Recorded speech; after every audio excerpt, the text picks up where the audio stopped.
Quelle place pour l'homme dans la nature? Doit-on adapter nos pratiques à la faune qui nous entoure? Est-il possible de cohabiter avec l'ours? Nous partons sur un lieu qui cristallise toutes ces questions au cœur du parc national des Pyrénées. Il y a eu quelques dégâts ici. Celui-là, il va falloir qu'il le sorte avant la montée, quoi, en estive. Il va falloir qu'il vienne le tronçonner. Nous sommes sur la commune de Borce, en Vallée d'Aspe. Ce chemin est emprunté chaque année au mois de juin par des milliers de brebis qui montent pâturer en altitude.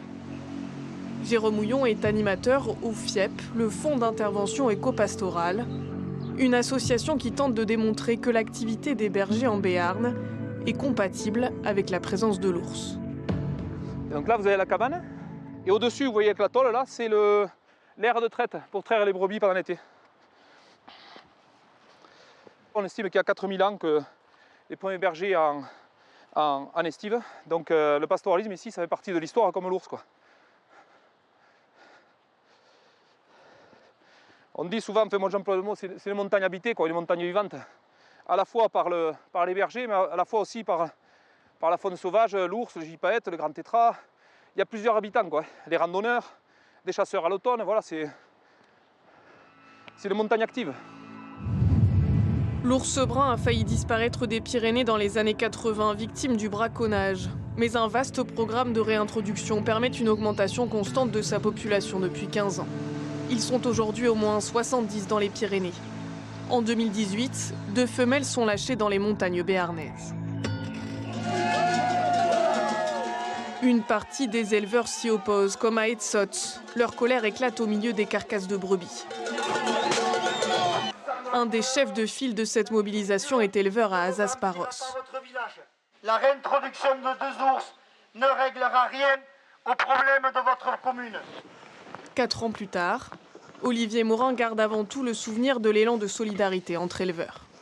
C'est un sentiment de fierté, de me dire, wow, tu fais un métier quand même, on peut dire ce qu'on veut. On est toujours en train de dire, ouais, les gens, ils ne sont pas solidaires, ou les paysans, ils ne s'entendent pas, ils ne s'entraident pas. Ouais, mais là j'ai vu des gens déterminés, des gens motivés. Vraiment, donc je me dis, bon, ça a au moins permis ça, de resserrer un peu les liens. Et donc ça, finalement, ça prend le dessus sur le reste, quoi. Olivier Morin n'est pas issu d'une famille d'éleveurs. Il part de rien lorsqu'il s'installe ici en 2005 avec 200 brebis. Pour lui, la fabrication de fromage fait partie intégrante de l'identité de son territoire. À l'âge de 10 ans, je fabriquais mes premiers fromages. Alors bon, c'était pas comme ça, hein. On fabriquait au chaudron.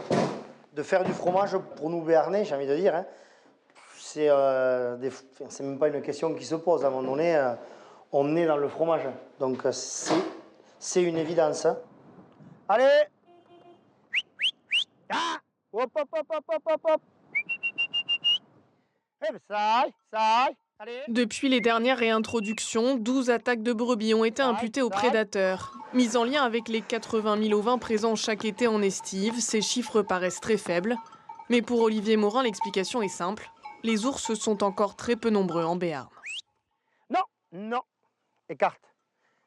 On ne peut pas adresser de bilan aujourd'hui. Mais tant qu'il n'y aura pas des ours comme il peut y en avoir aujourd'hui en Ariège, on ne pourra pas savoir comment notre pastoralisme va survivre à cette présence sur Sine. Il y a pourtant dans les Pyrénées des éleveurs qui se disent prêts à vivre avec l'ours. Une douzaine de bergers qui transhument dans des zones fréquentées par l'animal et réunis sous une même marque, Pédescaus. Leur fromage est reconnaissable à l'empreinte d'ours qui signe leur désir de cohabitation. C'est un groupe de bergers qui est capable en fait, de travailler avec le territoire et avec la faune et la flore présentes sur le territoire. Et voilà, et donc c'est vrai que nous, on y est attachés. Voilà. C'est-à-dire que dans la démarche de notre métier, on le voit comme ça en fait. Maxime Baja s'est installé depuis 2008 sur les hauteurs de Bedouce. Pour lui, la cohabitation avec l'ours est une question d'adaptation. notamment en renforçant la présence de l'homme en montagne pour garder les troupeaux, par le biais de bergers salariés. Ça nous arrive de salariés, c'est pas toujours évident, il y a de la relation humaine, il y a l'aspect financier, il y a les contraintes aussi réglementaires du salariat. Mais il n'empêche qu'aujourd'hui, ça peut être que la solution.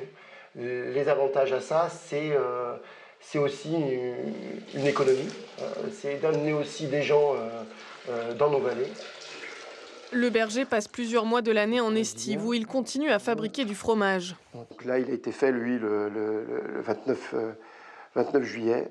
Là aussi, il a fait le choix d'adapter ses pratiques à la présence de l'ours. La nuit, lorsque le risque de prédation est le plus fort, ces brebis restent donc en enclos. L'avantage d'avoir un parc de nuit avec un regroupement nocturne sur le bétail autour de la cabane, c'est quand même le confort, quoi. C'est-à-dire que derrière, on est tranquille. Moi, je sais que personnellement, je dors. On rajoute à ça donc une clôture électrique et des patous, des chaînes de protection qui vont surtout jouer le rôle en fait, de la sonnette. En fait, c'est lui qui va venir me réveiller la nuit s'il y a un problème assez grave, on va dire. D'ailleurs, le métier, on le fait tranquille, quoi. Accompagner les bergers dans la protection de leurs troupeaux, c'est le cœur de l'action de Jérôme Houillon. L'animateur du FIEP se rend régulièrement sur les estives, comme celle-ci, habitée au printemps et à l'automne par 2 bergers de Luc de Béarn. Il leur met notamment à disposition des radiotéléphones. Depuis 2 ans, on a un système numérique avec 2 relais en montagne. C'est financé par l'État. Et les bergers, on a 21 bergers qui en bénéficient gratuitement parce qu'on est en zone à ours. Voilà, c'est une compensation à la présence de l'ours. Et avec ça, ils peuvent appeler les services de secours, le parc national par exemple. Ils peuvent appeler la famille, bien sûr, c'est important, et avoir des communications régulières. Depuis 2014, ces dispositifs de protection que les bergers remettent en place avant chaque montée en estive sont financés quasiment intégralement par l'Union européenne. Il peut embaucher un berger salarié, il va avoir 2 500 € par mois pour embaucher un berger salarié, même si on est parti à charge pour lui. Il peut acheter des chiens de protection, il y a aussi un forfait pour l'entretien des chiens. Les clôtures électriques vont être financées aussi à hauteur de 100% avec le panneau solaire, batterie, système d'électrification et tout ça. Donc celui qui a la volonté vraiment de protéger, il peut le faire. Il y a 80 000 brebis en estive, l'année dernière, aucune brebis de tuer. Moi je veux que ça dure le plus longtemps possible. Ceci dit, le risque zéro, comme je disais, il n'existe pas, donc peut-être qu'il y aura des attaques, il y aura de la mortalité. Mais après, si on a la volonté de protéger les troupeaux, ça va grandement limiter quand même les risques, quoi. Mais pour certains éleveurs comme Olivier Morin, ces mesures de protection sont un non-sens. D'un côté, la société nous dit il faut élever vos animaux à l'herbe naturellement, respecter le bien-être animal. Et de notre côté, on nous fait mettre en place des pratiques qui vont à contresens du bien-être. Donc, la nuit, regrouper un troupeau tous les jours, tous les soirs, pendant 90-120 jours, au même endroit, mais mettez-vous à leur place. Elles dorment sur leur merde, là, pendant 4 mois. Les pratiques à mettre en place face au risque de prédation font donc débat entre éleveurs. Alors quel avenir pour le pastoralisme dans les Pyrénées ? Nous avons voulu le savoir en nous rendant au centre de formation de Souèche à Oloron-Sainte-Marie. Une douzaine d'élèves en apprentissage seront à terme embauchés comme bergers salariés. Notre venue est prévue depuis plusieurs semaines en accord avec la direction. Mais une fois sur place, et malgré 1 heure d'échange, les intervenants extérieurs présents ce matin-là et les élèves eux-mêmes refusent finalement de prendre part à notre reportage. Pour eux, la formation des futurs bergers n'a pas sa place dans le sujet de la cohabitation avec l'ours. 4 ans après le lâcher de Claverina et Sorita, les acteurs du territoire semblent irréconciliables. Sur la question de la coexistence et de comment on fait vivre l'ours et le berger, aujourd'hui rien. Il n'y a rien qui se passe. Il y a des réunions, des groupes ours. Vous enchaînez les réunions tous les 4-5 mois, les ordres du jour, c'est les mêmes. Il y en a un qui s'était fait la malle.